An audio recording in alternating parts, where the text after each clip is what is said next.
Bienvenue dans Des vies et des ailes. Je suis Florence Buades, journaliste, biographe et romancière, autrice des romans Je m'appelais Jane et La vérité d'Aurora.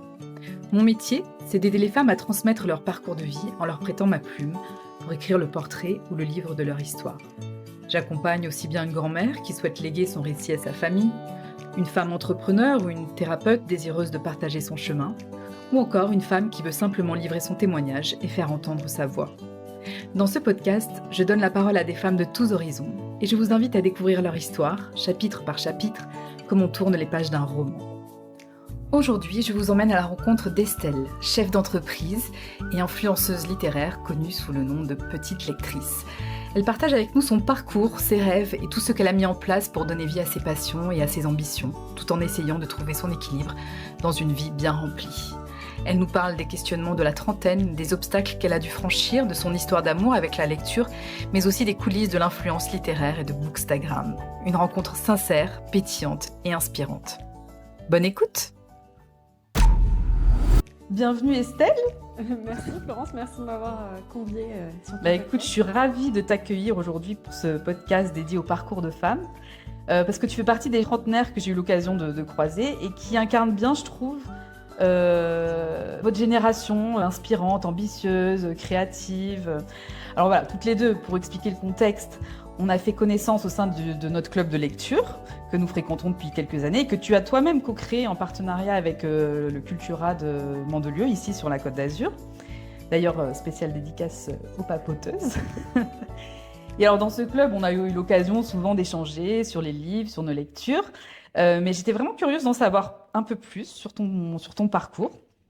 Alors aujourd'hui, pour te présenter, tu as 31 ans, tu es entrepreneur à la tête de Cali, qui produit et fournit des fleurs pour les fleuristes, hein. Donc c'est du B2B, Exactement. voilà. Et tu es aussi connue comme petite lectrice. C'est ça. Donc tu as été une des toutes premières blogueuses littéraires en France. Et aujourd'hui, tu continues et tu es suivie par une large communauté de lectrices sur les réseaux. Et tu diffuses chaque semaine sur YouTube ton fameux carnet de bord où tu partages tes lectures, tes coups de cœur. Et je sais que c'est très attendu par tout un tas de lectrices. Alors aujourd'hui, j'ai vu que tu en es à l'épisode 248 tout de Déjà, même. Bravo. ouais, déjà. Tu as commencé quand, tu t'en souviens? En réalité, je pense que j'ai commencé après la période de Covid, D'accord. où justement de ne pas pouvoir partager mes lectures comme on le faisait très sincèrement en club de lecture ou en réel.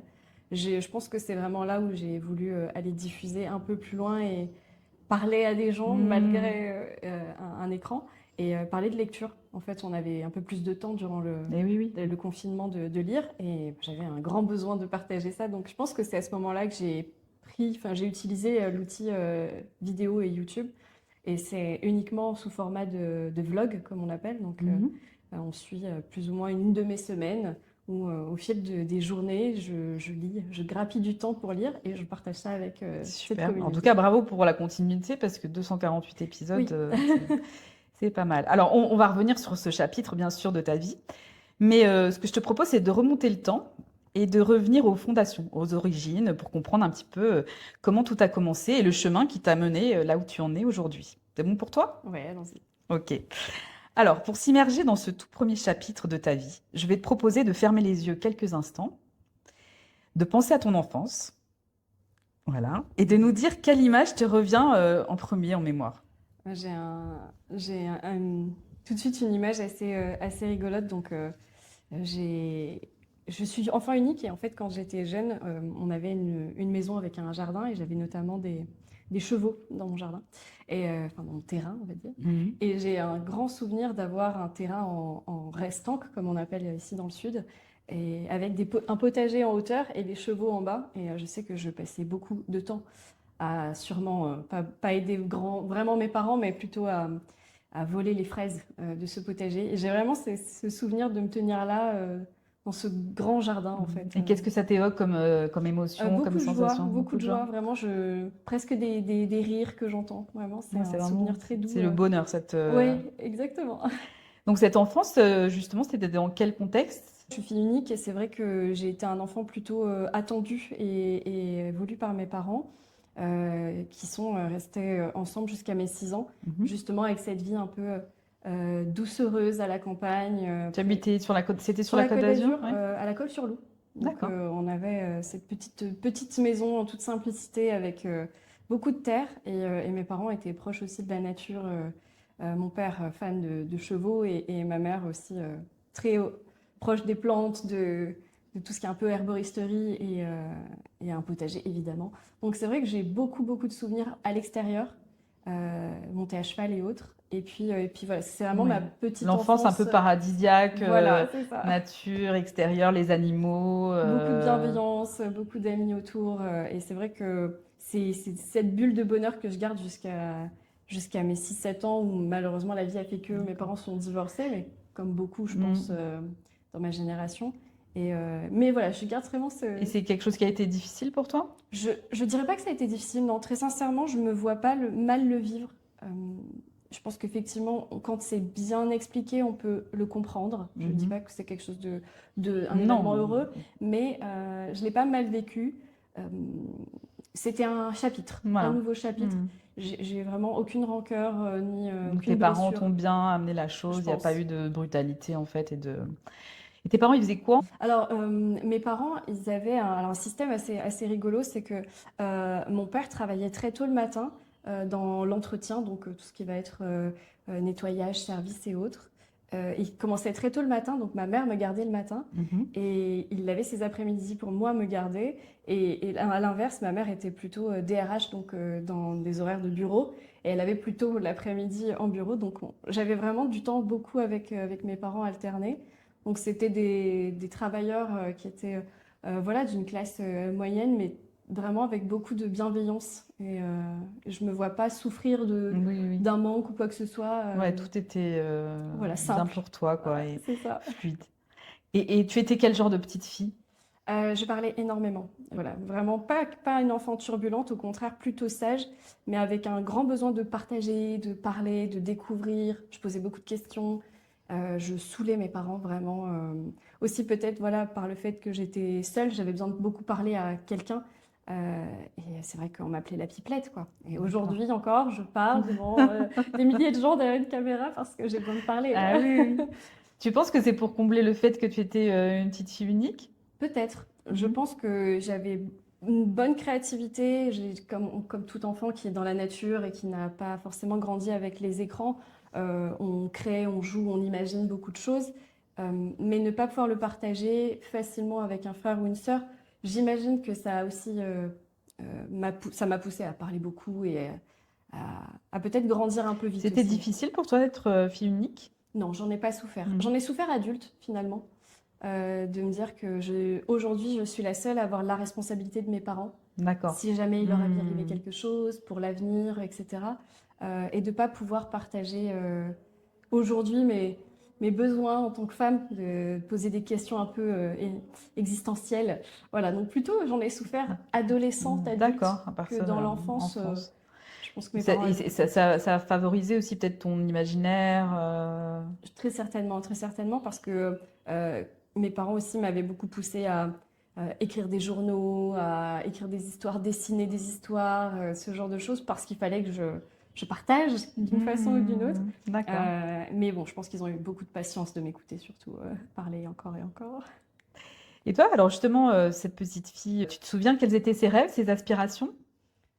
Alors, j'avais forcément beaucoup de besoins et de rêves autour des animaux, mais je pense que c'est le Mhm. contexte familial qui m'a poussée à ça. Donc, je rêvais de faire notamment un métier très particulier qui est donc la police montée. C'est donc la gendarmerie qui est à cheval. Et j'avais vraiment ce rêve de justice, de droiture, Ah, de d'accord. respecter des Mhm. règles, mais avec élégance, je pense, avec cette police montée. Donc je voulais faire ça vraiment dès toute petite. Donc ce n'est pas du tout ce que je fais aujourd'hui, mais, C'est un regret? mais non, Non, non, non. sincèrement non. Ouais, bah, pour garder le contact et la justice, ça devait certainement allier des valeurs que tu avais, Probablement. voilà. Et à l'école, comment ça se passait? Eh ben, à l'école, j'étais pas forcément une excellente élève, dans le sens, je n'avais pas de facilité. Par contre, enfin, j'ai une mère sévère qui m'a vraiment poussée à toujours aller plus loin. Mhm. Et c'est vrai que par contre, j'étais très studieuse, donc pas forcément avec des facilités, mais acharnée Travailler pour, beaucoup. voilà, je travaillais beaucoup pour atteindre le niveau que j'espérais. Donc j'étais bonne élève sur le papier, parce que première de classe, déléguée et autres, mais pas sans effort. D'accord. Donc c'est vraiment Et c'est ça. quelque chose qui t'a servi, j'imagine, peut-être plus tard, d'apprendre à travailler, en fait. Oui, je pense que c'est vraiment ce qui m'a servi et presque desservi aussi, parce que finalement, quand tu es tout le temps poussé, poussé, poussé, tu es évidemment voué à l'excellence, en tout cas, c'est ce que Hmm. tes parents et ce que toi tu espères, mais c'est aussi une frustration constante, parce que Mhm. tu peux toujours mieux faire, tu Hmm. vois. Et en fait, aujourd'hui, je le ressens aussi dans mon travail, c'est-à-dire que je suis jamais vraiment Hmm. satisfaite. D'accord. C'est Oui. aussi quelque chose qui est très fort parce que ça te pousse à vouloir toujours réussir et aller vers l'excellence et à te challenger, donc c'est très fort. Hmm. Et en même temps, voilà, trouver une Je limite comprends. et un Après, équilibre. arriver à retrouver Oui, c'est ça. l'équilibre, finalement, Et d'être fière ton de soi, ajustement, ou effectivement, le seuil où toi, tu vas être satisfaite c'est ça. arriver à être satisfaite. Est-ce que c'est à cette période, justement, aussi que tu as découvert la lecture, finalement, qui sera très Oui. importante pour la suite pour toi? Comment c'est arrivé dans ta vie? Je pense que la lecture, elle a toujours fait partie. Alors c'est vrai qu'on dit souvent que les parents lisent des histoires aux enfants le Hmm. soir. C'était déjà le cas. Bon, j'ai une mère lectrice, donc Mhm. grande lectrice, donc c'est vrai que ça a, je pense, aidé. Et puis par la suite, quand mes parents ont divorcé, j'ai beaucoup été proche de ma tante, la sœur de ma mère. Mhm. Et en fait, on avait cette espèce de trio où on était toutes les trois très grandes lectrices. Donc ma mère et ma tante, fans de lecture et de salon du livre notamment, où elles m'ont traînée toute ma vie. Et je les remercie D'accord. grandement. Donc j'ai commencé mes premiers salons du livre, j'avais peut-être 7 ans, voilà. Ah Et oui. donc toujours plongée dans ce contexte-là. Et encore une fois, avec un exemple. Tous les jours, ma mère ne pouvait pas passer une journée sans lire quelques pages. Et donc, c'était tu t'ennuies, tu prends un livre. Mhm. Et vraiment, tout de suite, été très vite plongée dans la lecture. Donc c'est quelque chose qui m'a... Je ne vois pas ma vie sans avoir eu un livre autour de moi D'accord. à Est-ce un que tu te moment. souviens de peut-être le premier livre qui t'est marqué, qui t'est embarqué en fait Alors dans ce... vraiment, celui qui m'a donné le virus de la lecture, je me rappelle assez bien, c'était finalement à l'âge de 11 ans, je pense, parce que c'était en sixième, Mhm. où on commence à être un peu plus à l'aise aussi avec la lecture. Et c'était la série qui s'appelle Arthur et les Minimoys, qu'on connaît bien D'accord, sous ouais. forme de film maintenant. Mais c'est vrai qu'à l'époque, c'était sorti en livre avec une illustration peinte à la main très très élégante de Luc Besson.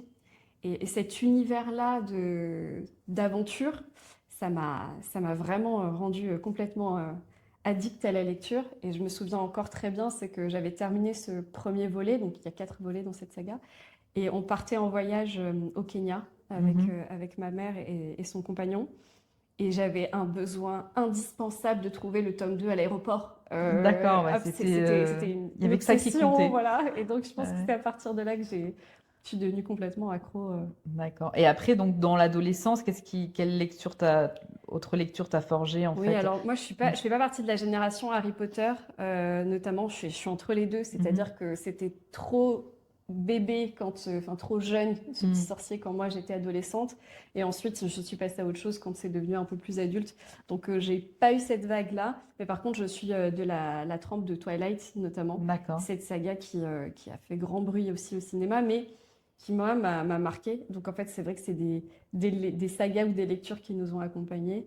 Et puis très jeune, finalement, vers 12 13 ans, j'ai lu Jeanne Eyre de Charlotte Mhm. Brontë, qui était pour le coup ma première lecture un peu difficile. Mhm. Et là, je me suis dit, oui, en fait, il y a un monde complètement incroyable de lecture parce qu'en en fait, je peux aussi lire tout ce qui a été publié avant. Ah oui. Et c'est Et ça que ça, tu ça découvres t'a... quand tu dis, il Ouais, n'y a ça pas que fabuleux. les nouvelles Ouais, sorties, ouais. finalement, il y a tout un monde littéraire qui existe. Et là, bon, c'était le bonheur, quoi. Super. Alors, on parlait de Jane Eyre et est-ce qu'il y avait des femmes? Quelles sont les femmes qui t'ont inspiré aussi bien peut-être dans la fiction ou dans ton entourage? Encore une fois, je vais citer ma mère et ma tante, qui étaient deux femmes qui m'ont Mhm. accompagnée, qui étaient les figures féminines et maternelles que j'avais au quotidien auprès de moi, des grandes bosseuses et en même temps des femmes passionnées. Donc ça, c'est vraiment mes deux modèles, on va dire, Mhm. que j'avais au quotidien. Et puis à côté de ça, dans la littérature, parce que c'est un peu ma référence, quand j'ai découvert la vie d'Agatha Christie, Mhm. ça a été une révélation aussi en tant qu'auteur et en même temps en tant que femme. Et j'ai eu une phase obsessionnelle de la vie d'Agatha Christie. Il fallait que je comprenne ce qui s'était passé dans la vie de cette femme et pourquoi et autres, parce que bon, il y a toute une histoire. Qu'est-ce qui t'a particulièrement plu dans son tempérament, son parcours de femme? Elle était complètement dissonante par rapport Mhm. à son époque. Elle avait une vision des choses qui était très moderne. C'était une femme très sportive, qui pensait à son bien-être aussi avant celui ce que la société attendait d'elle. Euh, et puis sur un coup de théâtre aussi, ben, elle a disparu pendant 11 jours Mhm. suite à à une dispute avec son mari. Et c'est vrai que en fait, d'avoir une femme forte à une époque qui ne permettait pas de l'être, et en même temps indépendante financièrement, et en même temps avec une enfance assez difficile, je me suis vraiment, Ça t'a j'ai vraiment été, oui, je me inspiré. suis dit, waouh, Mhm. cette femme mérite que j'en sache plus. En plus, elle écrit extrêmement bien, et elle a créé les meilleures intrigues, je pense, dans le polar. Donc, Oui. Pour rester sur la jeunesse et l'enfance, quelles sont les valeurs, les exemples qu'on t'a transmis que tu penses avoir gardés de ce chapitre de ta vie? je pense que la résilience fait aussi beaucoup partie de mon enfance parce que je pense qu'on a tous un sac à dos, un bagage, une enfance qui marque. Mais le fait de l'accepter, d'avancer, c'est quelque chose que j'ai toujours eu au quotidien. Bah, on Mhm. continue, il faut y aller. La vie est comme ça, tu as une épreuve et tu avances. Donc, je pense qu'il y a vraiment la résilience qui est revenue, euh, l'humilité. Et c'est quelque chose qui n'est pas facile dans notre époque, notamment Mhm. où tout mérite d'être mis en valeur. Ouais, l'humilité, c'est quelque chose que mes parents m'ont, je pense, indirectement transmis et que j'essaye de garder en tête au quotidien. Mhm. Moi, je rêve vraiment, c'est des valeurs un peu, comment dire, un peu froides, mais qui guident quand Qui même un guide. adulte aujourd'hui. Et puis la force de travail, ouais. Et tu parlais d'épreuves, tu as vécu des épreuves Alors, je pense outre que le... aujourd'hui, je dirais que c'est des épreuves légères parce que j'ai autour de moi bah, mon mari, par Mhm. exemple, qui a vécu des épreuves vraiment difficiles. Je peux pas dire que voilà, j'ai souffert de quelque chose de terrible. Néanmoins, il y a des choses qui me marquent. Et oui, on a tous D'accord. plus ou moins, Qui, selon toi, en ce tout qu'on cas, prise, bah, comment on voilà, en les fait, prend, hein, ça dépend, hein, de toute façon. voilà, quelques Pas épreuves. de... Et c'est D'accord. vrai que ça a fait aussi la personne que je suis aujourd'hui. Mhm. Ok. Donc après, on arrive au chapitre un petit peu des études et du passage à l'âge adulte. À ce moment-là, après ton bac, quelles études as-tu choisies et quelles étaient justement tes aspirations professionnelles à ce stade-là? Alors, très rapidement, je pense que déjà en terminale, je voulais faire absolument du marketing. Donc, à l'époque, c'est pas si vieux, mais néanmoins, quand on disait marketing à nos parents, c'est qu'est-ce que c'est que ce truc, un mot américain, ça veut dire quoi? Et Mm. je me rappelle encore très bien ma famille me dire, oui, mais en fait, tu veux être vendeuse. Mm. En fait, non, moi, je veux vraiment créer des outils et des stratégies pour pouvoir réaliser des choses, notamment de la commercialisation. Et ça rejoignait aussi le côté créatif finalement un petit peu Mhm.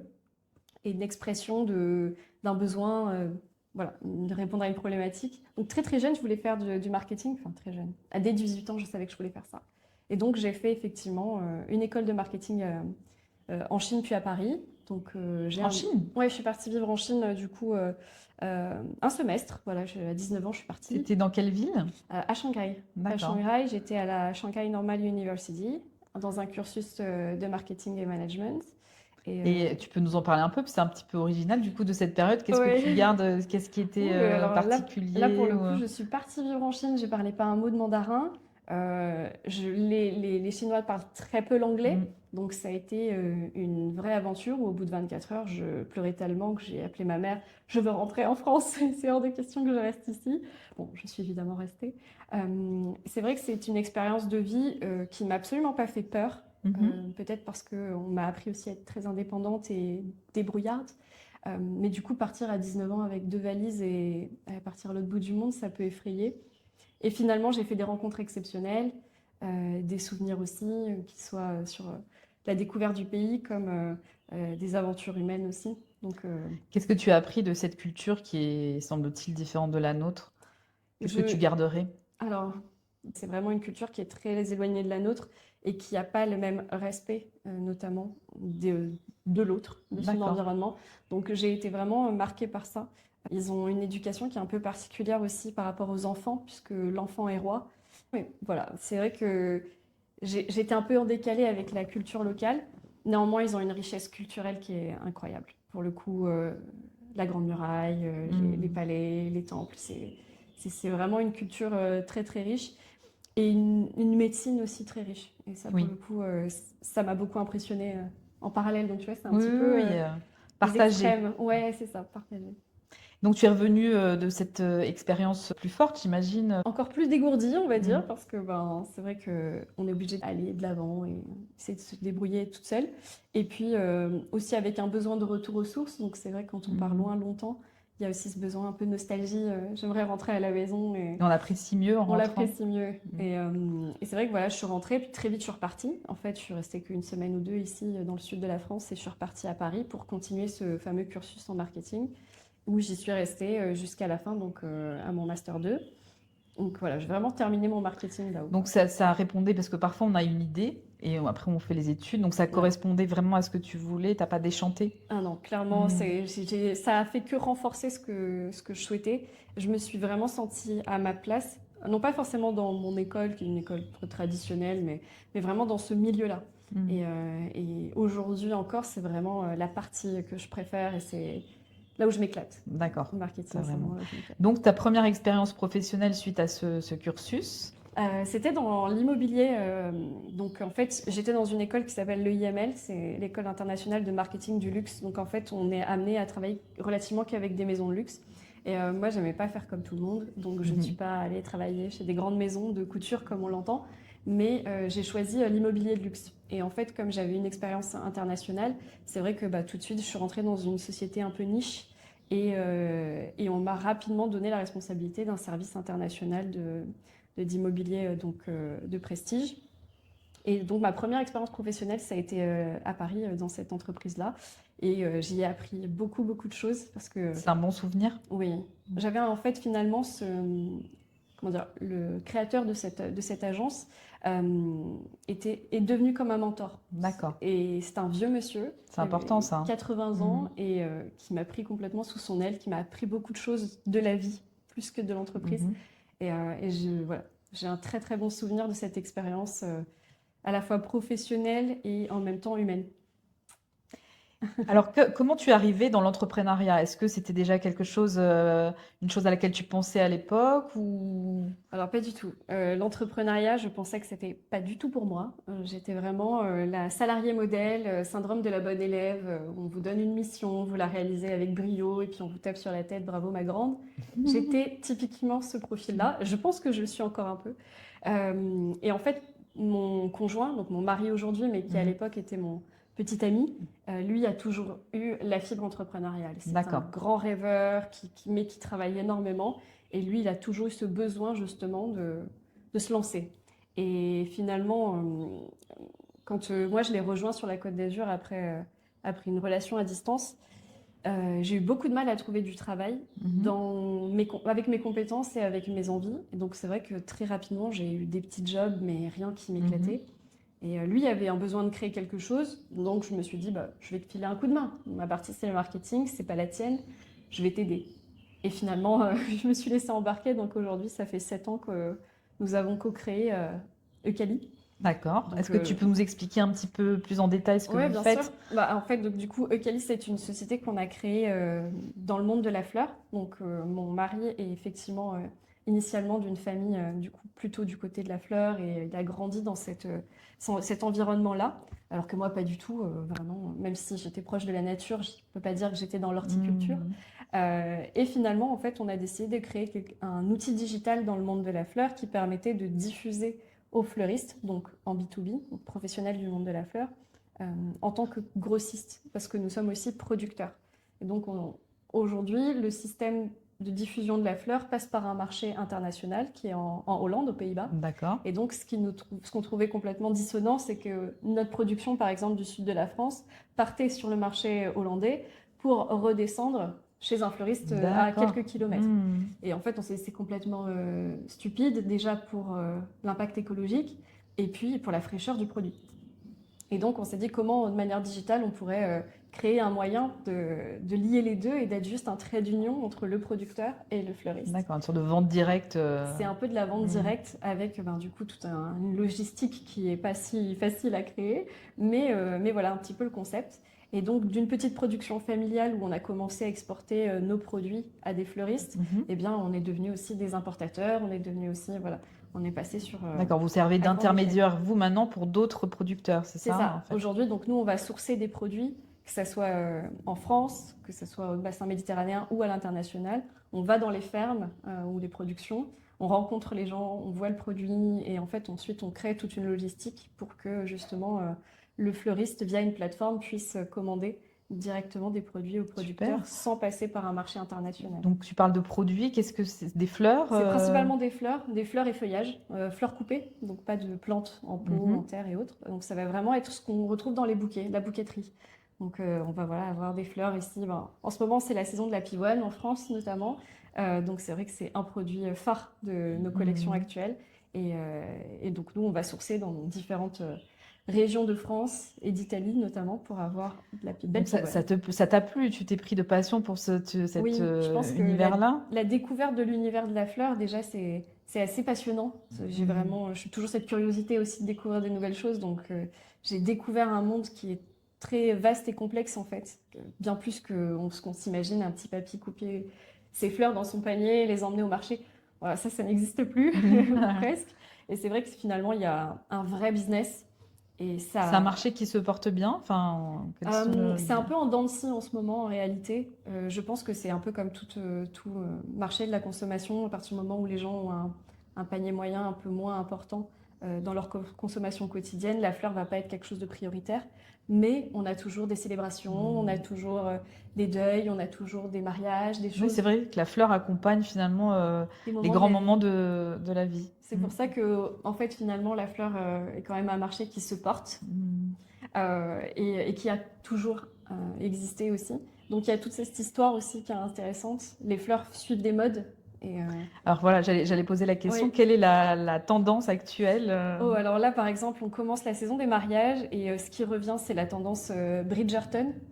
Donc D'accord. très influencée de la série, avec on va avoir beaucoup d'hortensia bleu pâle, Mm. des delphiniums, ce genre de choses. Donc des compositions plutôt hautes et aériennes, avec des produits locaux et voilà, et du bleu ciel. C'est une chose qui est très difficile dans la nature à obtenir. Donc il D'accord. n'y a pas beaucoup de choix de fleurs bleues, mais typiquement c'est quelque chose qu'on ne voyait plus depuis des années. Donc vous suivez ces tendances et donc comme tu dis, tu vas essayer de trouver des Ouais. producteurs. En fait, Enfin, on a vraiment ces deux jobs-là. C'est celui vraiment d'être proche du producteur. On a une approche très locale aussi parce que nous sommes nous-mêmes producteurs, donc on comprend leurs problématiques. Et donc on va vraiment aller sourcer comment ils fonctionnent et les valeurs qu'ils proposent aussi parce que nous, on a une éthique à respecter. Et on va vraiment sourcer ça et en même temps, on essaye de comprendre vraiment les problématiques du fleuriste qui va avoir des tendances à suivre, une économie à suivre aussi, des besoins peut-être express quand tu as un deuil par exemple à mm, créer et que tu as une demande très précise. mm. Et en fait, nous, l'idée est vraiment de pouvoir lier les deux et d'être le plus efficace et le plus rapide possible tout en étant professionnel et avec des valeurs qui, j'espère, sont assez nobles. Et alors cette vie d'entrepreneuse, de business girl, euh, tu peux nous en parler? Quel est ton quotidien déjà, peut-être?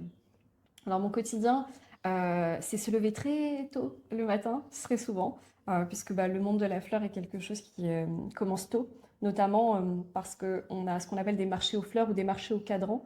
Et c'est là où les producteurs vendent plus ou moins en direct des petits producteurs à des gens comme nous, donc typiquement des grossistes. Et ça se fait très tôt le matin. Parce D'accord. qu'ensuite, tu as besoin de diffuser ça aux Mhm. fleuristes qui commencent leur journée avec une ouverture Mm. de boutique. Donc c'est vrai qu'on commence tôt. Et on travaille aussi tard, mais c'est un peu le lot de tout entrepreneur, je suppose. Et encore une fois, comme tout entrepreneur, ce qui il va faire la caractéristique, c'est qu'on a à la fois beaucoup de liberté et en même temps, tu n'as plus de plage horaire de travail, Mm. et tu as surtout une solitude.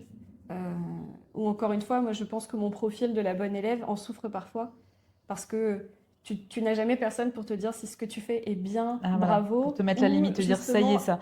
Et le fait ça de, ne va pas. tu travailles comme avec ton mari, vous n'êtes pas sur les mêmes missions, Exactement. comment? Donc en fait, tu es seule dans ta mission, enfin Voilà, donc plus ou moins. en fait, on n'est pas juste mon mari et moi, on est trois, parce que son frère nous a rejoint très vite sur D'accord. le projet. Donc, on a vraiment construit à trois cette société-là. Et on a vraiment trois profils déjà de personnalité et de compétences très différents.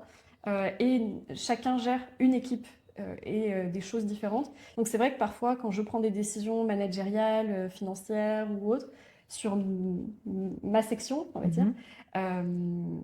et ben, je n'ai jamais personne pour me dire c'est génial, vas-y, ou ben non, tu es en train de te planter. Ouais, Parce ça, c'est ça une des que, voilà. difficultés, en effet, d'être entrepreneur.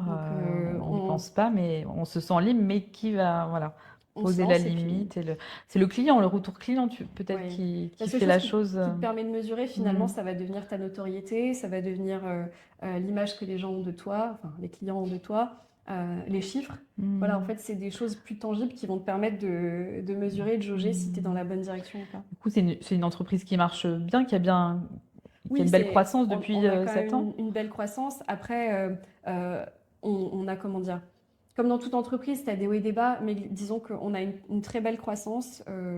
En 6 ans, aujourd'hui, on a par exemple plus de 2000 clients et on est parti de zéro en 6 ans. Donc, on dessert plus de 20% du marché français.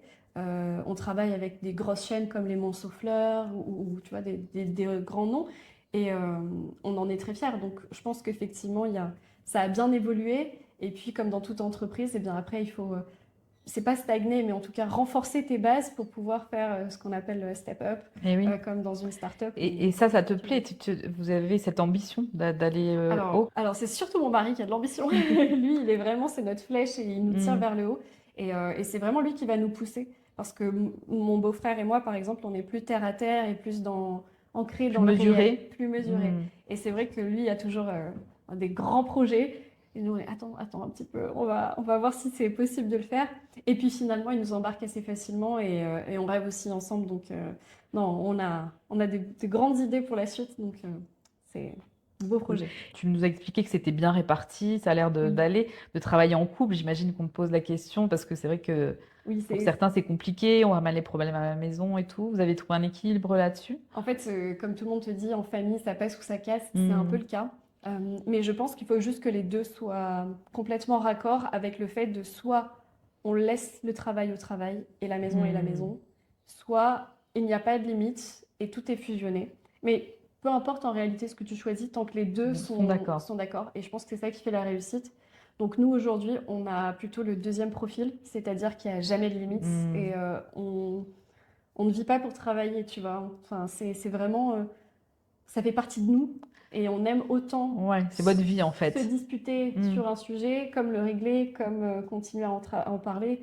Et on vit vraiment avec notre boulot, mais avec joie. Enfin, si tu veux, c'est Mm. quelque chose qu'on partage Oui, ensemble. oui, que c'est pas une corvée. Ah non, on a encore parlé de ça. Bah, finalement, c'est votre vie. C'est C'est ça. votre projet de vie. D'accord, vous le voyez comme ça.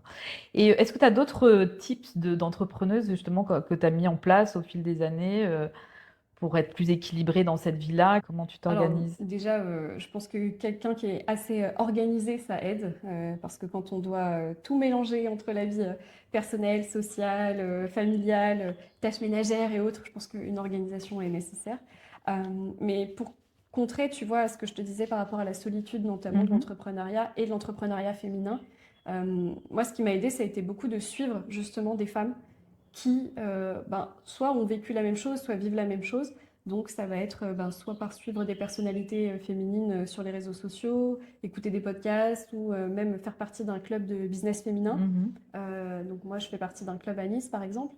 Et cette solidarité féminine aussi, alors ça doit très bien aussi fonctionner avec les hommes, mais je pense qu'on a des problématiques féminines où on a une espèce de charge mentale, où on se pose beaucoup de questions. Et c'est bien de pouvoir les partager. Ça m'a aidé, ça m'a renforcé dans mon Génial. profil Alors, tu d'entrepreneur. parlais de podcasts, de livres. Est-ce que tu aurais quelques références à nous citer Ouais, ou... alors bah, principalement, moi j'ai vraiment un modèle d'entrepreneur féminin que j'admire beaucoup, c'est Pauline Léniaud. Mhm. Pauline Léniaud, et elle a un podcast qui est passionnant. Je vous invite vraiment à écouter. Et c'est une femme qui a créé une entreprise qui s'appelle Génio, qui est de la joaillerie, avec son mari. Donc on a un petit peu un profil, petit clin d'œil Oui, similaire. j'écoute Euh, ces podcasts aussi. et j'aime beaucoup sa façon d'aborder les choses dans l'entrepreneuriat et de retirer des leçons à chaque fois des profils des personnes qu'elle interroge. Donc vraiment, ça c'est typiquement le genre de podcast qui me fait du bien et qui m'inspire beaucoup. Après, j'aime beaucoup aussi en podcast et en livre un très bel ouvrage qui s'appelle C'est qui la bosse, Mhm. qui est pareil, un parcours de plusieurs femmes. Donc ça a été créé par Mélodie Madar, que j'ai eu la chance de rencontrer à Paris parce que c'est aussi un festival, C'est qui la bosse. D'accord. Voilà, donc vraiment, c'est des femmes inspirantes. Il y en a des tas, vraiment sur les réseaux, sur les podcasts, et YouTube. Et alors justement, c'est une question qu'on se pose sans vouloir vraiment faire une scission, mais est-ce que c'est particulier d'être une femme dans ce milieu-là? Est-ce que toi, ça a été une singularité? Oui, c'est un peu particulier, d'autant que bah, moi je travaille avec deux hommes au quotidien qui ont un immense respect pour mon travail et ça m'a beaucoup aidé. Néanmoins, dans le monde du business, on le ressent. Par exemple, tu vas rencontrer des fournisseurs ou autres, bah, c'est toujours mon mari qui est en plus très grand et charismatique, donc c'est lui et éventuellement euh, l'assistante, tu vois. Et en fait, c'est cette D'accord. image qu'ont les gens un peu biaisée du chef d'entreprise. Oui, Et oui. puis après, bon, bah, t'as la secrétaire, tu vois. Oui, Alors oui, que pas oui. du tout. Donc c'est vrai que j'ai beaucoup de chance parce que mon mari et mon beau-frère ont tendance à plutôt me mettre moi en avant. Oui, ils vont Euh, rééquilibrer, mais ça, voilà, c'est des genres de choses qui font un peu tiquer encore aujourd'hui. Bon, je prends avec légèreté, mais c'est vrai que ça existe encore. est-ce qu'il y a d'autres aspects dans lesquels ta féminité Oui, très sincèrement, il y a quelque chose qui me gêne et je pense que c'est très personnel, mais euh, j'ai tendance à surréagir avec mes émotions parfois sur des situations où un homme, ou du moins les hommes avec qui je travaille, sont beaucoup plus pragmatiques. Euh, et on va pas chercher une interprétation d'une situation ou parler avec des émotions. Et ça, parfois, moi, ça me submerge un peu. Et Mhm. j'ai tendance à me dire, ok, prends du recul et sois factuel. Parce que quand il y a des vraies problématiques, vaut mieux être factuel et parfois il faut aussi prendre un peu les émotions en compte. Oui, parce que j'allais dire, est-ce que c'est forcément négatif? Non, pas Tu veux dire forcément, le côté peut-être doser un mais peu, mais c'est dosage. Et je pense que l'expérience, euh, que j'ai pas encore une grande expérience de ma vie professionnelle parce que je suis relativement jeune, mais je pense qu'avec l'expérience, et ce que j'admire beaucoup aujourd'hui dans des femmes plus âgées qui ont cette maturité-là, c'est ce dosage finalement entre prendre en compte l'émotion dans une décision. savoir s'en servir Ouais, ouais, en outil plus qu'en nous pénalisant, quoi. exactement. Euh, justement, à ton avis, quelle qualité il faut pour être entrepreneur? Je pense pas qu'il y ait vraiment un cahier des charges de Non, l'entrepreneur mais parfait, mais des ressources en tout cas nécessaires. ouais, je pense qu'il faut vraiment du courage. Parce que Mm. il n'y a rien qui est facile dans l'entrepreneuriat. Euh, et il faut vraiment avoir une solidité émotionnelle, parce que très vite on est fatigué, submergé, épuisé, découragé. Mm. Et il faut pouvoir avoir confiance en soi et surtout en son projet pour rien lâcher. Parce que ça doit passer au-dessus du Mm. doute, de la peur, de la fatigue. Donc je pense qu'il faut être soit soi-même très solide, soit avoir un entourage qui croit en vous, qui croit en votre projet. Parce que peu importe, ça peut être juste créer des macramés et les vendre sur Mm. Internet, comme monter une start-up. Il n'y a pas de petit projet à partir du moment où on y croit vraiment et où on s'entoure des bonnes personnes. Mm. Parce que très vite, on peut plonger et là, Mm. c'est Toi, pas tu penses que possible. tu as confiance en toi? C'est quelque chose. Alors, je n'irai pas jusque-là. Mm. En fait, c'est un peu le paradoxe parce que tu as tout le monde qui a confiance en toi et toi-même, tu passes ton temps à douter. Mm. Donc, je dirais pas que j'ai confiance en moi, mais par contre, j'ai confiance en mes compétences, en ce que je crée. Et donc, c'est un peu paradoxal. Mais, euh, mais oui, il y a quand même un peu un Et syndrome de l'imposteur oui. Et comment qui est quand même là. dans quelle situation tu pourrais le ressentir, par exemple? Qu'est-ce que. Quand justement tu échoues ou quand tu as un retour négatif pour une Mm. situation X ou Y, j'ai tendance à déjà toujours prendre pour moi en étant l'unique responsable de la D'accord. Ouais, catastrophe, ouais. alors que parfois ce sont des éléments que tu maîtrises pas ou des éléments extérieurs. Et à partir de là, c'est ah, j'ai pris une mauvaise décision, je suis mauvaise, je suis nulle. Donc voilà, ça c'est assez épuisant. Et justement, comme je te disais, peut-être savoir doser Oui, et après, prendre du on recul. prend avec affect les choses. Enfin, Ouais. Et c'est ça qui peut toucher, bien sûr. J'ai lu aussi, parce que tu as créé un compte qui s'appelle Petite Entrepreneuse, en Ouais, parallèle de Petite Lectrice, que tu avais pris des décisions. J'ai trouvé des posts intéressants. À un moment, tu as dit, j'ai décidé de m'entourer de positifs. Donc, tu as décidé ouais, de bannir un peu les sources d'information, les gens qui te tirent vers le bas, l'attente des autres. Et puis, tu suis plus de personnalités célèbres. exactement. En fait, c'est un espèce de ménage que j'ai fait parce que finalement, on est très souvent pollué par les news, les réseaux sociaux. Et je dis pas qu'il faut pas avoir conscience de ce qui se passe Hmm. dans le monde, mais quand on doit rester focus et solide pour justement tenir dans l'entrepreneuriat, on a déjà assez de doutes au quotidien et de peur pour se rajouter finalement ce qui arrive des autres. Une source extérieure. Surtout quand c'est absolument inutile, à savoir vous avez scrollé sur votre téléphone et vous regardez une vidéo de quelqu'un qui se plaint d'une situation dont vous n'êtes absolument pas responsable, mais vous le prenez à cœur. Ben, en réalité, j'ai Hmm. l'impression qu'il y a une espèce de jauge du bonheur ou du bien-être et que ça fait descendre petit à petit les choses. Donc pourquoi pas faire un grand ménage et au contraire ne s'entourer que de positifs. Alors, c'est très beau hein, sur le papier, mais si on n'a déjà pas un petit effort ou une petite conscience de ça, ben, c'est dommage parce qu'il y a Hmm. vraiment des belles choses autour de nous, il y a des belles Donc, toi, personnes tu l'as et vraiment appliqué, ça t'a quand même ouais, aidé. C'est quelque vraiment. chose qui est vraiment, tu as ressenti. J'ai fait un ménage, j'ai pris le meilleur de ce que je trouvais autour de moi, des choses inspirantes, des personnes inspirantes. Et même aujourd'hui, tu sais, c'est l'effet voir le verre à moitié plein, à moitié Hmm. vide. Tu as un prisme dans toute chose. Et ben, moi, j'ai décidé quand j'en avais conscience, de prendre le verre à moitié plein. Ça peut donc être effectivement une décision. Parfois, les gens disent, oui, Ouais, moi, je suis comme ça. Non, ça peut être une décision de... Oui, c'est comme on dit, tu deviens le mix des 5 personnes que tu vois le plus. Ou c'est un peu ça. effectivement, il faut faire attention à ce qui nous entoure et les énergies qui nous entourent Quand on a, peut-être. quand on a la force de le décider ou de pouvoir le faire, Mm. faites-le. Prenez 5 minutes, épurez vos réseaux, même les news ou Mhm. éteindre, je sais pas moi, la télé ou la radio Mhm. et juste écouter une belle chanson Mhm. qui vous Oui, le rend faire heureux, de tu vois, façon volontaire, en volontaire. fait. Et pas... Oui, c'est vrai qu'aujourd'hui, on est quand même submergé. Parfois, on choisit moins, quoi, en fait, Ouais, vers quoi on va. Et j'ai lu aussi, parce qu'on parlait de la confiance, donc la confiance en soi, ouais. mais tu avais fait un post aussi sur le fait de parvenir à faire confiance aux autres et que tu avais écouté, je crois, une émission ou lu un livre. Qu'est-ce que tu voulais dire là-dessus? Ça, c'est très particulier un trait de ma personne où je suis un peu maniaque du contrôle. Et Mhm. c'est vrai que j'ai du mal à déléguer, Mhm. notamment quand c'est votre entreprise, c'est votre Mhm. bébé, vous avez tout créé et que vous avez peur que quelqu'un le prenne à la légère. Bah, en fait, vous allez être derrière chaque action. Mhm. Et c'est là où c'est très difficile pour moi, c'est de lâcher prise et de me dire que dans tous les cas, ce ne sera pas comme j'ai imaginé, parce que forcément, sinon je l'aurais fait. Mhm. Donc, dans tous les cas, il faut faire confiance et pas partir du principe que ça va être nul parce que c'est pas moi qui l'ai fait, parce que c'est pas Mhm. ce que j'avais en tête. Non, fais confiance, encourage, donne un cadre, un vrai brief ou un vrai cadre pour que la personne d'elle-même puisse, elle, s'élever aussi et réaliser quelque chose qui est dans les attentes des deux personnes. Mhm. Et ça, c'est pas facile. Vraiment, c'est un exercice de tous les jours. Et oui, parce que c'est paradoxal aussi, parce que quand on fait tout soi-même, ben voilà, cette exigence qu'on a envers soi, ça nous pousse à... Et en même temps, tu as des œillères. Parce Mm. que finalement, tu restes toujours dans ce que tu as en tête et parfois l'autre peut aussi t'apporter. Peut t'apporter en bienveillance, mais aussi une nouvelle idée, Mm. un autre prisme, une autre façon de voir la Tout à tâche que fait. tu lui avais Mm. confiée. Et vraiment, mon idée, c'était vraiment de faire comprendre aux gens qu'on peut aussi faire confiance, même dans ce monde où parfois on a peur de Et lâcher oui, prise oui. aussi. Et donc, tu as réussi à le mettre en Alors, place? à ce moment-là, oui. Après, je ne dis pas que à chaque fois que tu dois Non, bah, donner bien une sûr. tâche, tu te reposes la question.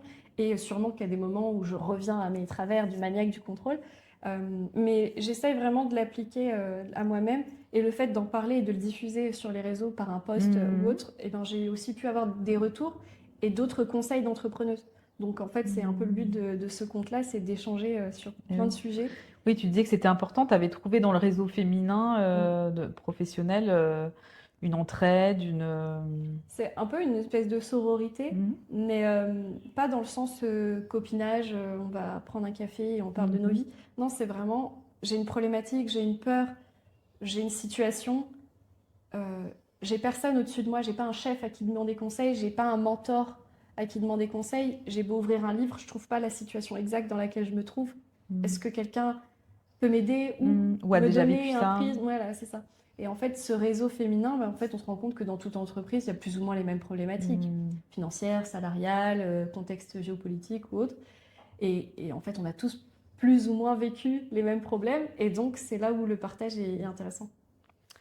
Parfait. Donc, on va passer au chapitre de la lecture, l'autre grand chapitre de ta vie. Grand écart. Pas tant que ça. Justement, je me dis, ça peut faire le lien, puisqu'en fait, là aussi, c'est vraiment quelque part un endroit où tu as créé de la communauté et du lien à travers cette passion commune. Ouais. Donc, tu nous as expliqué un petit peu comment la lecture est venue à toi. Est-ce que juste, tu peux nous dire ce que ça représente, ces moments-là? Enfin, le plaisir que tu y trouves, un refuge, justement, un moyen de couper avec le monde? C'est vraiment, pour moi, la lecture, c'est comme si tu étais dans une ville extrêmement bruyante, avec beaucoup de klaxons et autres. Et en fait, quand tu ouvres le livre, ça s'arrête. Dans ma tête, c'est comme ça, en fait, parce qu'on a tous des questions, des problématiques, ma liste de courses, mon boulot, mon email. Et en fait, quand j'ouvre un livre, je suis tellement obligée d'être focus sur ma lecture pour comprendre ce qui se passe avec les personnages que tout ce bruit s'arrête. Et donc, pour moi, c'est un C'est peu une forme de méditation, c'est une presque. safe place, ouais, c'est ça. Une méditation, un moment de répit. Et en même temps, ça nourrit ma créativité, ça nourrit mon besoin de connaissance, mon empathie aussi, parce que finalement, quand tu te mets à la place d'un personnage fictif ou autre ou non, bah, tu es obligé de mettre toi tes états d'âme de côté et c'est de comprendre sa situation, comprendre son aventure ou sa problématique. Et donc, finalement, ton empathie, elle est comme un exercice, elle est travaillée, et comme ton cerveau que tu vas muscler encore et encore. Et donc, bah, ça me nourrit beaucoup aussi. Et alors, est-ce que tu arrives à préserver des moments? Comment tu t'organises pour lire? Parce que finalement, aujourd'hui, c'est plus. Et j'imagine avec la vie que tu viens de nous raconter, Ouais. de- Je lis moins en moins parce que j'ai de plus en plus de travail parce que la société grandit, donc forcément j'ai moins de plages de lecture. Mais mon entourage et mon mari le sait, il y a des moments où il faut juste que je puisse m'arrêter pour lire. Donc souvent c'est le soir après ma journée de travail. Et en fait, voilà, je prends un moment pour moi, passer une certaine heure, tout est arrêté. Et ce qui est encore la vaisselle ou autre, c'est pas grave, c'est plus tard. J'ai besoin de ça parce que c'est ça qui va nourrir mon énergie et mon calme et mon bien-être pour avoir la force de faire ce que j'ai pas tout le fini, par reste. exemple. Donc c'est vrai que je prends du temps, pas beaucoup, mais il passe pas une journée sans que j'ai lu une page dans mon quotidien. Alors, est-ce que tu peux nous raconter, ça s'appelait Petite Ça Lectrice dès s'est le toujours départ? appelé Je petite ne sais pas. lectrice, oui. La naissance du blog et puis justement, alors on en discutait, quel est le terme? Est-ce que tu es chroniqueuse littéraire, influenceuse aujourd'hui? Qu'est-ce qu'on dit? En tout cas, tu lis et les maisons d'édition aussi, comme tu as une communauté, te proposent de lire. Donc, nous expliquer un peu le parcours depuis le début, puis un petit peu comment ça fonctionne cet univers pour les gens qui ne connaissent pas en fait. Alors en fait, bah, ça s'est toujours appelé petite lectrice. Donc en réalité, la vraie histoire, c'est que en 2015, j'étais étudiante encore à Paris et j'y trouvais pas vraiment ma place dans ce monde parisien. J'étais pas très à l'aise. Et c'est vrai que je me suis toujours réfugiée dans la lecture. Et j'ai toujours eu dans ma vie, depuis toute petite, des clubs de lecture. Et arrivée à Paris, j'ai pas trouvé ce qui me correspondait et donc j'ai adhéré à un club de lecture en ligne. Et je devais partager mes avis avec ce club donc sur Instagram. Et c'est vrai que je voulais pas mêler ma vie personnelle avec mes petites photos de vacances, avec ce réseau-là. Et donc j'ai créé un réseau qui ne parlait que de lecture. Enfin, ça existait déjà, si tu veux, dans le monde du fashion, du make-up, de l'automobile, mais dans le monde du livre. Donc c'était un blog, un site Oui, web. alors c'était à la c'était fois quoi? un blog Oui. WordPress Oui, voilà, oui. lambda et un compte Instagram. D'accord. Ça a tout de suite Ah, de commencé suite, d'accord. Déjà. par un compte Instagram parce qu'en fait, le fameux club de lecture était sur Instagram. Donc c'était le support D'accord. utilisé. Mais c'est vrai qu'il dédiait un compte que de lecture, c'était pas très commun en fait. Donc il faut se remettre dans le contexte, on est en 2015. Et donc du coup, c'est vrai qu'au bout de quelques mois, de fur et à mesure que je partageais mes lectures avec le club de lecture et mes lectures personnelles, j'avais une petite communauté, mais c'était peut-être 200 personnes, hein, Oui, on parle de oui, oui. vraiment Ah une bah, petite à communauté. l'époque, Mais oui. je ne le faisais pas pour la notoriété ou autre, c'était vraiment le partage. Est arrivé le Salon du livre de Paris qui se tenait à la porte de Versailles encore à l'époque, donc on est en mars 2015. Et je vais sur un stand où quelqu'un me reconnaît. Et là, à ce moment-là, je trouve ça absolument dingue. Et je discute avec cette personne. Il s'avère que c'est un attaché de presse de la maison d'édition Le Cherche Midi. Mhm. Et il me propose un service de presse. Alors, donc c'est un livre cadeau qu'on vous propose de lire ou pas. D'accord. Et là, pour moi, je me dis, mais qu'est-ce que c'est que ce monde inconnu et exceptionnel? Et à partir de là, c'est vrai que ça a pris une ampleur qui m'a aussi un peu dépassée, mais toujours avec le même plaisir de partager mes lectures au quotidien. Donc en fait, au fil des années, donc ta communauté a grandi. C'est ça. Et puis maintenant, tu reçois donc régulièrement des livres Voilà, donc du coup, de- comment ça fonctionne? C'est vrai que c'est un monde assez traditionnel finalement, mais qui fonctionne comme tout autre marché, Mhm. où les maisons d'édition, parfois les auteurs aussi en auto-édité, proposent à des influenceurs ou des personnalités qui qui proposent une certaine visibilité de partager leur avis de lecture en direct ou de montrer voilà, les nouveautés littéraires qui viennent de paraître.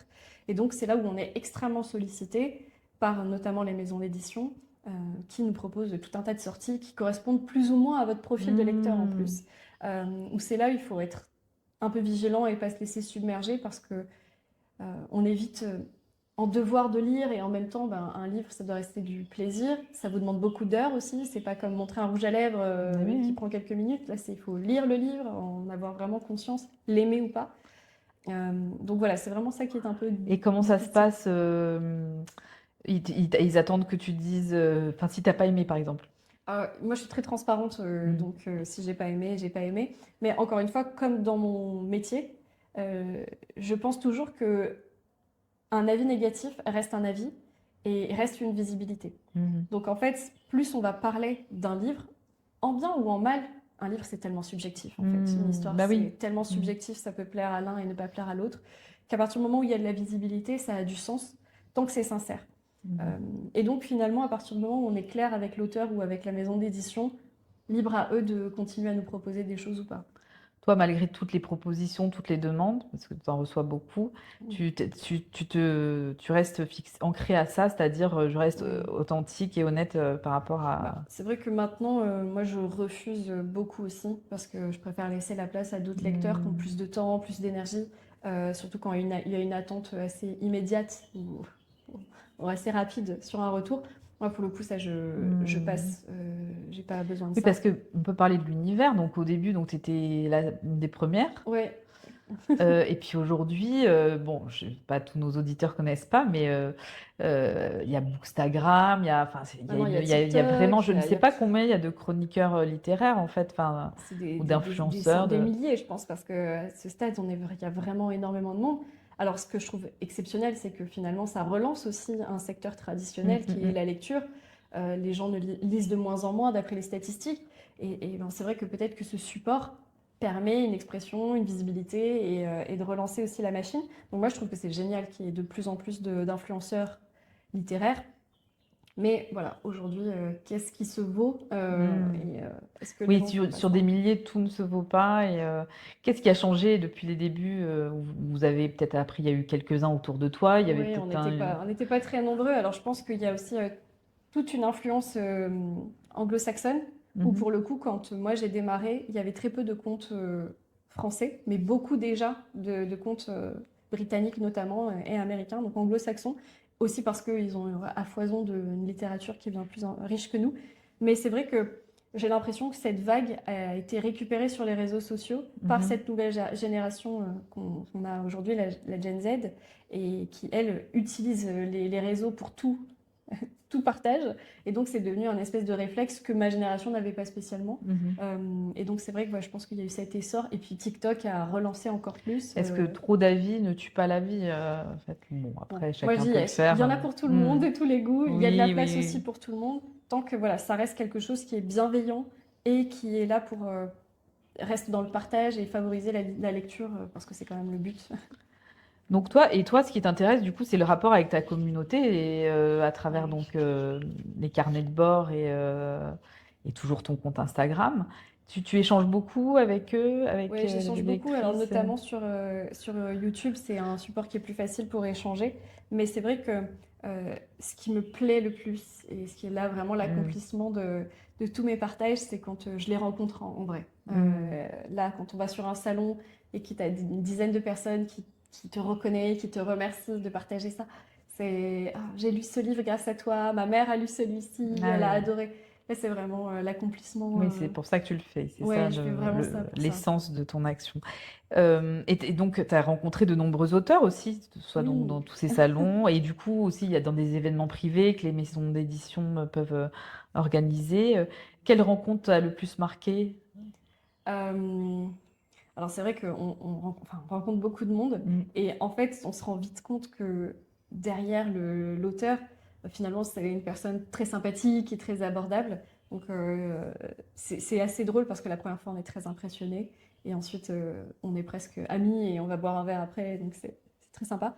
Non, je dirais que la personne qui m'a le plus surprise, parce que c'est pour moi une grande dame, ça a été Diana Gabaldon. Mhm. C'est l'autrice notamment de la saga Outlander, qui est maintenant Mhm. une grande série Mhm. sur Netflix, mais que moi j'ai découvert au début de mon compte Instagram. Et j'ai eu la chance de la rencontrer et de participer à une conférence, notamment à Paris. Et c'est vrai que là, je me suis dit, waouh, c'est une grande dame et j'ai beaucoup, beaucoup de chance d'être ici, parce que des milliers de lecteurs auraient sûrement rêvé de la rencontrer.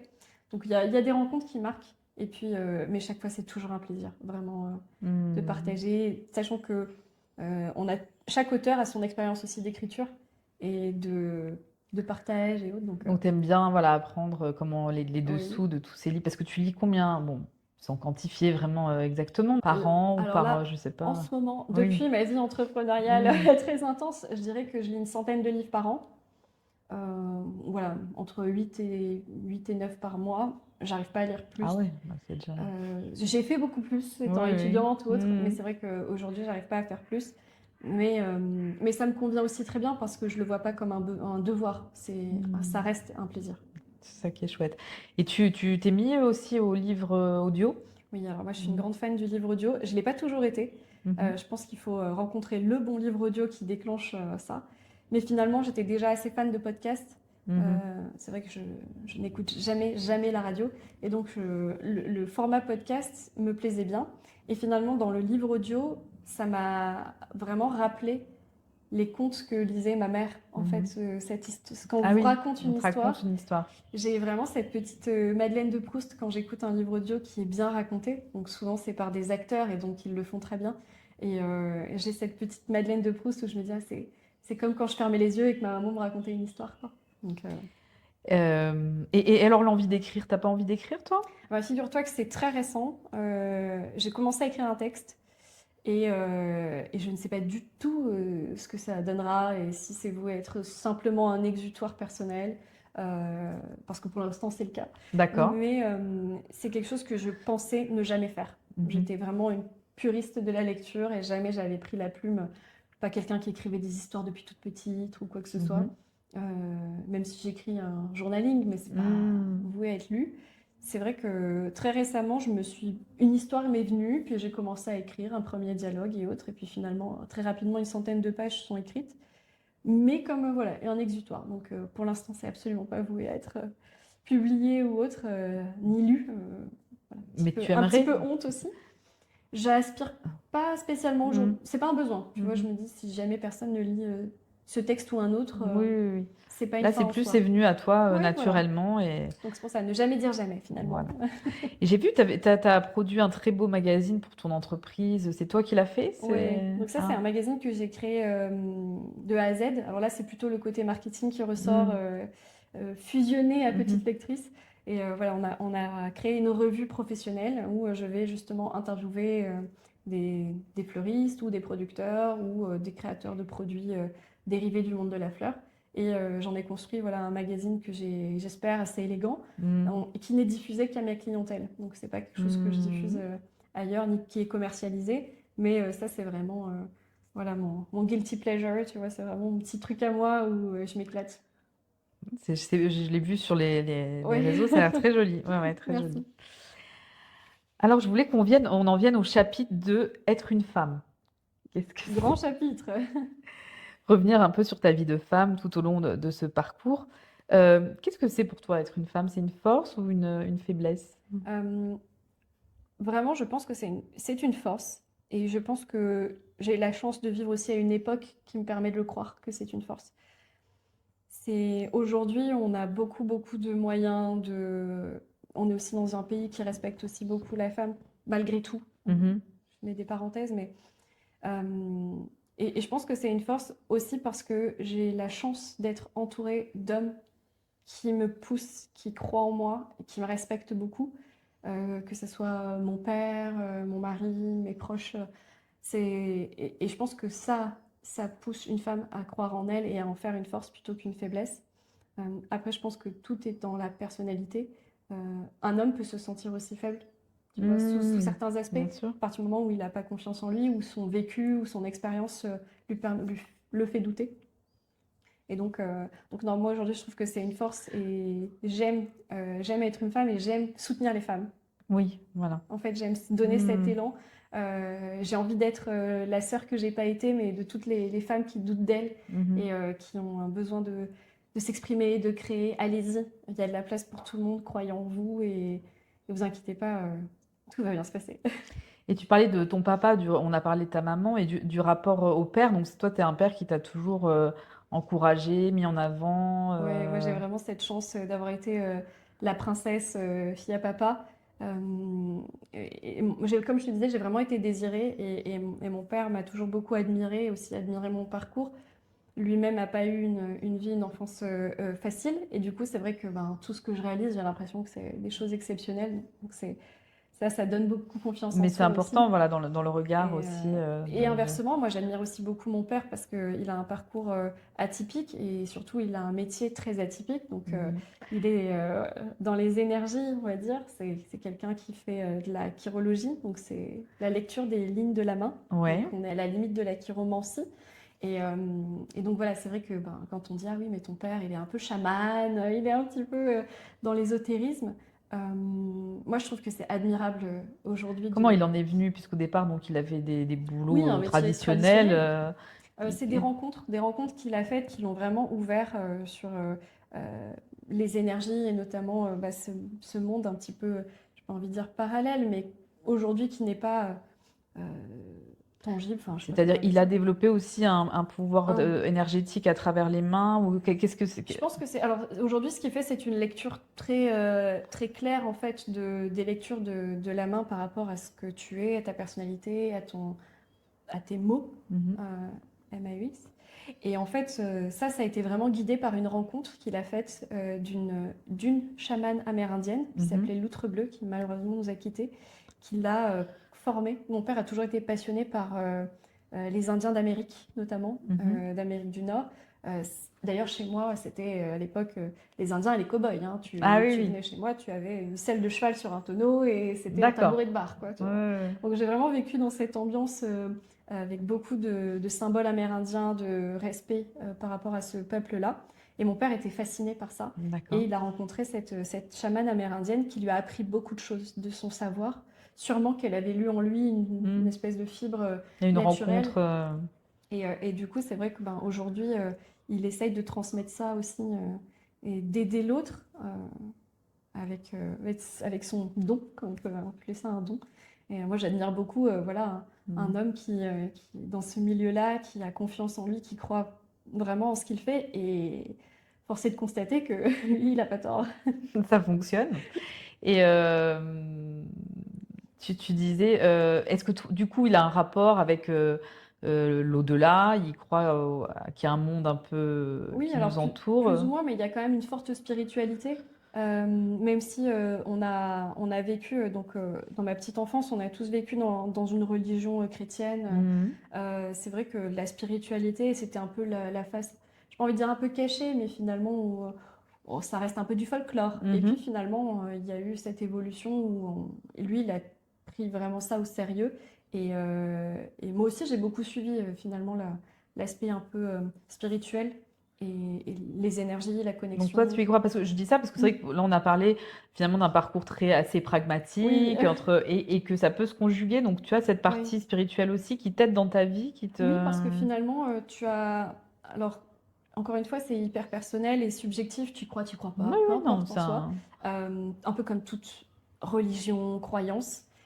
Mais c'est vrai que moi, aujourd'hui, je suis plutôt spirituelle. Je crois notamment en l'astrologie, en la numérologie, ce genre de choses. Et parfois, on en rigole un peu parce que certaines choses dans l'entrepreneuriat sont tellement claires en numérologie ou en astrologie ou en peu importe le sujet que finalement, tu te dis, bon, c'est quand même un petit peu réel. Et oui, moi j'aime aujourd'hui fusionner les deux sans honte, sans vraiment, Hmm. sans problème. Il y a Et quelque chose qui s'ouvre hein, quand même dans ce ouais, j'aime, domaine-là aussi de façon générale. On peut plus en parler, on a c'est ça. l'impression. C'est pas des choses que moi j'aborde de prime abord, notamment dans le côté du business. Mais finalement, dès que tu creuses un petit peu, beaucoup de personnalités et de personnes ont quand même un peu de spiritualité dans leur entourage ou de croyances. Ah oui, même dans Même. l'entrepreneuriat, Oui, où on sait hein, qu'il y a des personnes importantes, enfin des grands tout à fait. businessmen qui ont fait appel à cette part-là. Donc non, je pense que Donc, un bon équilibre, une bonne conjugaison des deux, à partir du moment, encore une fois, où on est aligné avec ce à quoi on croit, euh, enfin, tout va bien, quoi. Enfin, si toi, tu es hmm, aligné, que tu n'en as pas honte et que tu es OK avec ça et que ouais, tu ouais. peux le partager librement, enfin, peu importe en fait le sujet, Pas c'est de cool. jugement, ouais, voilà. Du coup, on a parlé de ton papa, ta maman, tu es toujours très proche d'elle. Oui, alors ma mère, c'est un peu la sœur aussi que j'ai pas eue. Mhm, On a toujours été très proches. Et en même temps, ça n'a pas été une mère qui m'a habilisée, tu sais, vraiment. hmm, Elle m'a pas surprotégée. Et au contraire, ça a été plutôt de me dégourdir, d'avancer, etc. On tombe, on se relève, on avance, mhm. on apprend, on continue. Très positive. Et c'est vrai que bah, aujourd'hui, oui, je suis encore très proche d'elle. Et voilà, on part d'ailleurs de temps en temps en escapade littéraire, que toutes les deux, c'est notre petit moment ensemble. On va faire un salon du livre, voilà, c'est vraiment ce C'est qu'on a chouette, tu peux toujours toujours se vécu. confier à elle. Exactement. Et toi, la maternité, c'est quelque chose que tu envisages ou que tu as quel regard là-dessus? C'est un peu difficile parce que la maternité, aujourd'hui, j'ai du mal à la placer dans mon quotidien. Mhm, Je me dis, est-ce que aujourd'hui, je suis pas mère? Est-ce que, en fait, je le vois vraiment comme un un nouveau chapitre, mais où est-ce que je vais mettre ça dans ma vie? Et j'ai mhm. pas de place. Donc, il va falloir laisser quelque chose pour ouvrir un chapitre si jamais, voilà, si jamais j'aborde la maternité.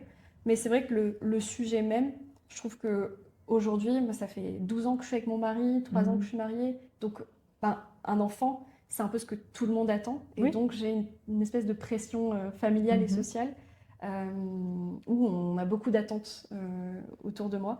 Et c'est vrai que ça, je le vis mal. D'accord. Ça, je le vis mal. Et pour autant, c'est aussi l'accomplissement de l'amour que je porte à mon mari et inversement. Et donc, c'est un projet qu'on souhaite aborder, mais vraiment quand nous, on sera... Oui, sans pression. Voilà, nous, on sera prêts. Je pense Mhm. pas qu'il y ait de bons moments, mais Mhm. je pense qu'il y a des mauvais moments. Mhm. Et j'ai pas envie qu'un enfant subisse un regret, tu vois, c'est arrivé au mauvais moment, si j'avais... non, en fait, ça doit être dans le bonheur, comme moi je l'ai vécu, un enfant désiré, je pense que c'est ce que j'ai vraiment envie Oui, c'est vrai que c'est des premières d'avoir. choses que tu as dites dans cet entretien. J'ai Ouais, vraiment été désirée. Donc j'imagine que pour toi, ouais, ça doit faire écho et j'ai besoin que ça que... soit la même chose. Après, voilà, un accident arrive toujours et je pense que ma situation fait que ce serait pas du tout un problème, mais un Mhm. bonheur. Mais voilà, je pense que j'ai vraiment aussi, encore une fois, besoin de contrôler ça et de choisir quand ce sera le Ouais, bon moment. très bien. Et du coup, comment tu définirais le chapitre de vie dans lequel que tu te trouves aujourd'hui? Bah là, j'ai l'impression que je suis arrivée à maturité dans le chapitre dans lequel je suis. Donc, je verrais plutôt que, je sais pas, dans les mois à venir, une espèce de transition. Donc, je D'accord. dirais que le mot, c'est transition. Pour faire un lien avec ce qu'on disait juste avant, on est en numérologie, on est en année 1. Mhm. Et donc, c'est plutôt l'ouverture d'un nouveau chapitre. Et donc, c'est vrai que, voilà, je pense que là, je suis en transition vers une nouvelle ère et je l'aborde avec sérénité.